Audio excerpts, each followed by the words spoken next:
നമ്മുടെ പോളിസ്രാവിന്റെ ഒരു ഡീറ്റെയില് നമ്മുടെ രമേശ് പറഞ്ഞു കൊടുത്തേ. ഇത് ഡോൾഫിന്റെ കൂടെ ഓടിക്കളിക്കുന്ന സ്രാവാണ്.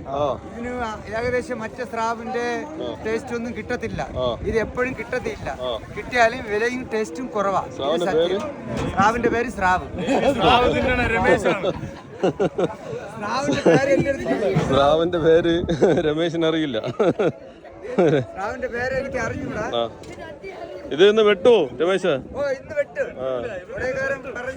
ആദ്യം നമ്മള് ഈ പല്ലൊക്കെ ചീന്തി എടുക്കണം, എന്നിട്ട് തൊലി ഉരിക്കണം. ഈ പറക്ക് മെഡിസിൻ ആണ്. ബാക്കി ചത ഞാൻ വീട്ടിൽ കഷ്ടം കൊണ്ടുപോകും. ഓക്കെ. വെട്ടാനുള്ള കത്തിയുണ്ടോ? എല്ലാ കോടാലി കൊണ്ട് വിറവെടുക്കുന്ന എല്ലാ വീട്ടിൽ എനിക്ക് പോയത് അത് എളിച്ച് വേണ്ടിട്ട്. രമേശ പല്ലിനെ കുറിച്ച് ഒരു അഭിപ്രായം പറഞ്ഞേ. പല്ല് ഇത് പറഞ്ഞുതരാം. ഉറക്കെ പറ. ഇത് കൂടുതലും മനുഷ്യനെ കടിക്കുന്ന സ്രാവാണ്. മനുഷ്യനെയും കടലിലെ വലിയ മീനുകളെയും കടിക്കുന്നതാണ്. ഇതിന്റെ പല്ല് ഭയങ്കര അരവുള്ളതാണ്. നമ്മൾ തൊട്ടാലും കൈ കീറും. സാധാ സ്രാവ് പോലെ അല്ല. ഇത് കടിച്ചാൽ മനുഷ്യന്റെ തലയും കൊണ്ടുപോകും. മുഴുവനായിട്ട് വിഴുങ്ങണതാണ് ഈ സ്രാവിന്റെ പ്രത്യേകത. ഈ സ്രാവ് കടപ്പുറത്തുകാർ പറയും മനുഷ്യ വിഴുങ്ങിയെന്ന് പറയും. നരഭോജി സ്രാവ് അങ്ങനെ പറയും. ഡീറ്റെയിൽ തീർന്നു. ഇനി അകത്ത് ഞാൻ കയറിപ്പോയാൽ തന്നെ അകത്ത് അപ്പൊ അതിന്റെ കൊഴുപ്പ് എന്ത് ചെയ്യും? കൊഴുപ്പ് മെഡിസിന് പറക്കും മെഡിസിന്. ഓക്കെ.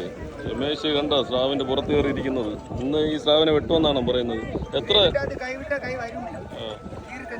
ഈ സ്രാവിനെ വെട്ടാൻ എത്ര കൂലി? എത്ര? വേറെ 2000 രൂപ. എത്ര കിലോ വരും എന്നാ ഊഹം പറഞ്ഞ?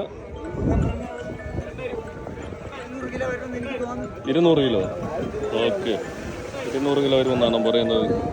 ഈ ആൾക്കൂട്ടത്തിൻ്റെ ഇടയിൽ വെച്ചിട്ടാണ് ഇതുപോലുള്ള ഒരു ഡീറ്റെയിൽ നമ്മുടെ രമേശ് പറഞ്ഞു തന്നത്. കണ്ടല്ലോ. അപ്പോൾ 26-ാം തീയതി നമ്മുടെ വിഴിഞ്ഞംകടപ്പുറത്ത് ദേവദാസൻ ചേട്ടന് അതുപോലെ ജോൺസൺ ചേട്ടൻ്റെ വെള്ളത്തിൽ വന്ന സ്രാവാണ് കേട്ടോ.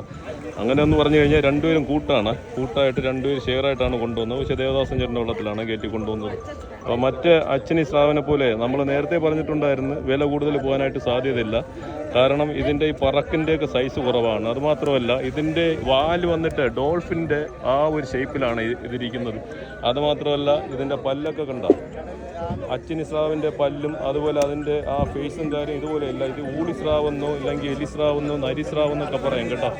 അങ്ങനത്തെ ഒരു ഐറ്റം സ്രാവാണ്. അപ്പോൾ നമ്മൾ ഇതിൻ്റെ വാലും കൂടെ ജസ്റ്റ് ഒന്ന് കാണിച്ചു തരാമേ. വാല് ഒരു വെറൈറ്റിയാണ്. കാരണം മറ്റേ അച്ചിനി സ്രാവിനെ പോലെ അല്ല. സ്രാവിൻ്റെ ഈ വാല് കണ്ട നമുക്ക് ഡോൾഫിൻ്റെ അതേ ഷേപ്പിലുള്ള വാലാണ്. കാണുന്നുണ്ടോ? കാണിച്ചു കൊടുത്ത ഉണ്ടോ? ഡോൾഫിൻ്റെ അതേ ഷേപ്പാണ് കേട്ടോ. നമ്മുടെ ഇവിടെ കടൽ പന്നി എന്ന് പറയും. ഡോൾഫിൻ്റെ കൂടെ തന്നെ വരുമെന്നാണ് പറയുന്നത് രമേശ്. പിന്നെ വേറൊരു ഡീറ്റെയിൽ എന്ന് പറഞ്ഞാൽ ഇത് സാധാരണ മട്ടിൽ വന്ന മീനിനെ കടിക്കാൻ വേണ്ടി വന്ന സ്രാവല്ല. ഇവർ വള്ളം ഓടി വരുന്ന സമയം അവർ കട്ടക്കുമ്പൻ മീനിനെ ഈ സ്രാവ് കടിക്കുന്നതായിട്ട് കണ്ടതിന് ശേഷമാണ് ഇവർ കമ്പിയും ചൂണ്ട എറിഞ്ഞ് അതിൽ പിടിച്ച് കൊണ്ടുവന്നതാണ് കേട്ടോ. അപ്പോൾ ആ ഒരു ഡീറ്റെയിലും കാര്യങ്ങളൊക്കെ നമുക്ക് പറഞ്ഞു തന്നിട്ടുണ്ടായിരുന്നു. അതനുസരിച്ചിട്ടാണ് നമ്മുടെ കൂട്ടുകാരോട് നമ്മൾ ഷെയർ ചെയ്യുന്നത് കേട്ടോ.